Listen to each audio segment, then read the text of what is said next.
若者ディズニーマレー、今年の場合は夏が暑くて全体的にパッから離れてありますけど、僕がディズニーランドのキャストだった15年ぐらい前に比べ、ゲストのタイプが変わったときます。確かにこのところ、前浜の方の20の値上げではなく、映画などポリコレがあったこの若者がディズニーからなっているような感じが、実際ユニバの方が魅力的という意見もあります。どうなることやら。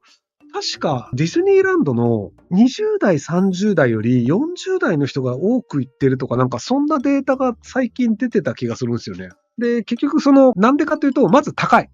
まあこれはしょうがないんですけど、ディズニーランドの新しいやつが出た時に、行きたがるやつっていうのは、ディズニーランドめちゃめちゃ好きですっていうマニアなんですよ。で、そのマニアの人たちが、どんなネタでも行きますっていうので、もう最初頃にバーッと予約しちゃって、で、めちゃめちゃ混んでってなるので、そんなにディズニーランド興味がないよねっていう人が行ってみると、もう新しいアトラクションは2時間待ちですとか言われて、いや、金払って2時間ぼーっと立ってんの、無駄じゃね人生のって思っちゃうので、ディズニーランド行っても、人気のアトラクションは3つ4つぐらいしか見れないよね。で、それでこんな高い値段払って1日使うのってなるんだったら、空いてるところの方が楽しくねっていう風になっちゃうんですよ。で、じゃあなぜ過去そうならなかったかっていうと、ディズニーの映画が結構人気だったのと、あと、ミッキーマウスとかの元のディズニーキャラの人気がそこそこあったんじゃないかなって気がするんですよね。ミッキーマウスが出た最後の映画って、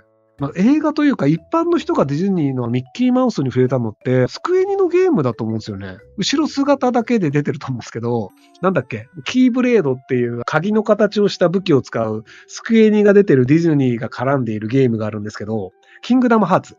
多分ね、一般の人が触れたディズニーが出てくるのって多分キングダムハーツが最後だと思うんですけど、で、それもミッキーはね、後ろ姿の影とかしかじゃないんですけど、っていうぐらいで、ミッキーマウスがいるディズニーワールドだよって言われても、このネズミ誰っていう方が、で、なんかディズニーランドはネズミ推しなのね、ふーんっていうのぐらいで、ミッキーマウスに対する思い入れっていうのが、ほぼないんですよ、若い人たちは。でも、キングダムハーツももう20年ぐらい前のゲームだから、多分、キングダムハーツでも別にミッキー好きとかっていうのにならないと思うんですよ。じゃあ、最近のミッキーマウスが出てる一般の人が見たものを教えてください。どうぞ。で、20年前ぐらいだと、テレビ東京でディズニーランドの番組とかあったんですよ。子供向けだったので、多分、今大人の人全然知らないと思うんですけど、テレビ東京の土日かなんかのね、昼とかね、変なマニアックな時間帯に、ディズニーランドの提供の番組だったりとか、あとディズニーの CM というのが、昔ちょこちょこ入ってたんですよ。なんか夏休み前になると、ディズニーの CM が全国で流れて、冬休みとかになるとディズニーの CM が全国で流れて、なんか楽しそうな子供たちっていうのが映って、で、そこでミッキーとかミニーの耳つけて、こう歩いててっていうのがあって、なので、一般の田舎の人たちというのが、夏休みとか冬休みにディズニーランドに行って、そこでディズニーグッズを買って、群馬県とか栃木県とか田舎に帰って、で、それを地元で自慢をするというサイクルがあったんですよ。ディズニーランドってテレビ CM で見ているあれ行きたいよねっていうのがうっすらと子供たちの中にあって、で、たまにその中で40人に1人ぐらいが、東京っていつ千葉なんだけど、千葉のディズニーランドに行って、お土産を買って、で、すごく楽しかったよって言ってお土産を見せる。あ、羨ましいっていう、そこに行きたいよね、羨ましいよねっていうのを日本全国にちょっとずつ作り続けたんですよ。それは広告宣伝費だと思うんですけど、で、それをやらなくなっちゃったんですよね、僕が知る限り。なので、地方の人で、まず子供がそんなにテレビを見ないっていうのもあるんですけど、じゃあ地方の子供です。テレビほとんど見ません。YouTube で育ちました。小学校1年から6年までディズニーの CM 見てません。で、そこにディズニーランド行ってきたよっていう人が来た時に、あ、そうなんだ。なんかディズニーランドで聞いたことある。あ、そうなんだ。お土産ありがとうっていうので、そもそも行きたい、羨ましいにならないんですよ。うっすらと行きたいよねっていうブランドというのをお金をかけてずっと維持しなきゃいけなかったんですけど、そこの維持というのをやらないで、やらない方が広告宣伝費はかからないから、利益率は高くなるんですよ。でも、徐々にそのブランドを食い潰していって、結果としてブランド価値を持たない若い世代が育っちゃったんですよ。40代以上がなぜ言ってるかっていうと、ディズニー最高っていうブランドを持ってるから、40代以上の人たちはずっとお金払い続けてるんですよ。でもじゃあ、今の20代、30代の子供たち、10歳ぐらいの子供たちは、10年間もうディズニーに対するブランド持たないできてるから、それだったら UFJ の方が空いてるし、アトラクションとしては面白いらしいよとか、火が出てめちゃくちゃ暑いとかあるらしいよ、みたいなのがあって、じゃあそっちでいいじゃん、みたいになってしまうっていう。なので、ブランド力をちゃんと定期的に構築し続けるっていうのをやらなかったっていうのと、ディズニーの映画がつまんない。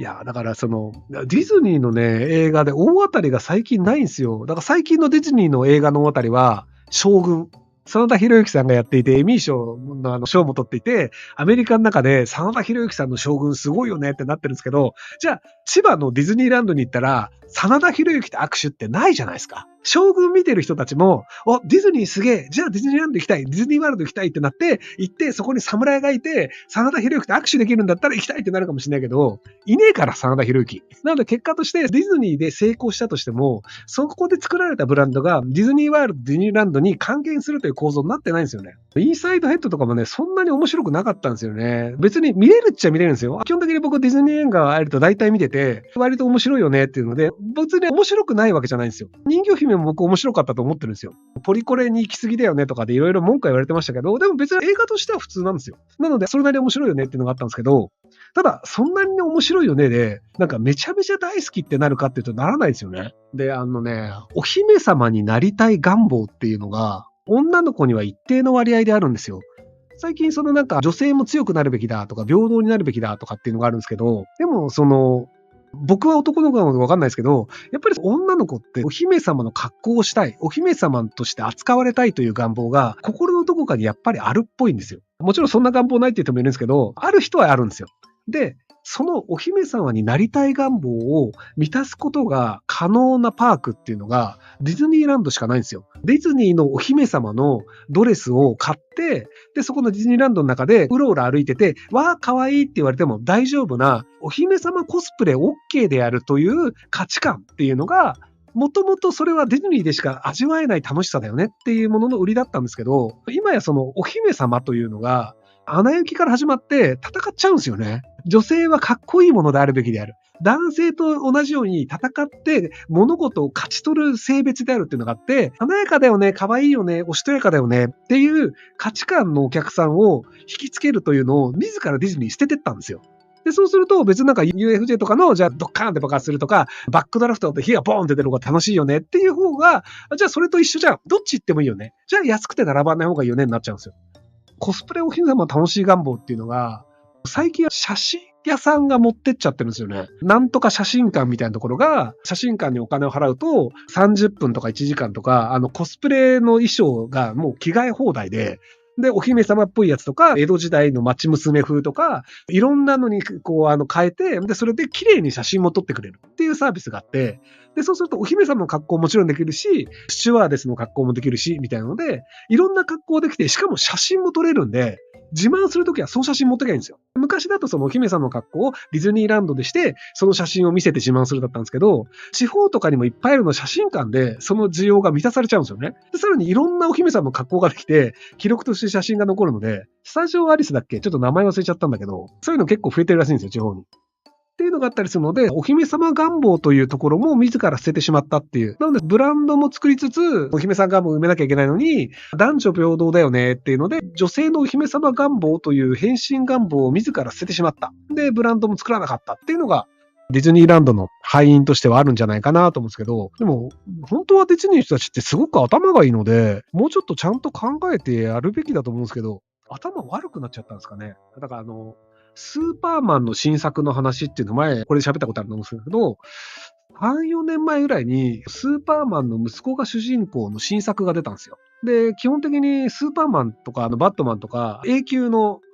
S 級、A 級、S 級だと思うんですけど、スーパーマンとかね、バットマンとかね、っていうのの新作の漫画が出たら、基本的にはもうトップランキング必ず伸びるんですよ。どんなんだろう、興味あるっていうのがあって、今回のスーパーマンはゲイですっていうので発表されたんですよ。で、男同士がキスしてるみたいなイメージカットとか出て、で、LGBT 支援してる人たちから、なんかディズニーも多様性が広がっていいじゃないか、いいじゃないかって言って、で、ネット上では結構な話題になったんですよ。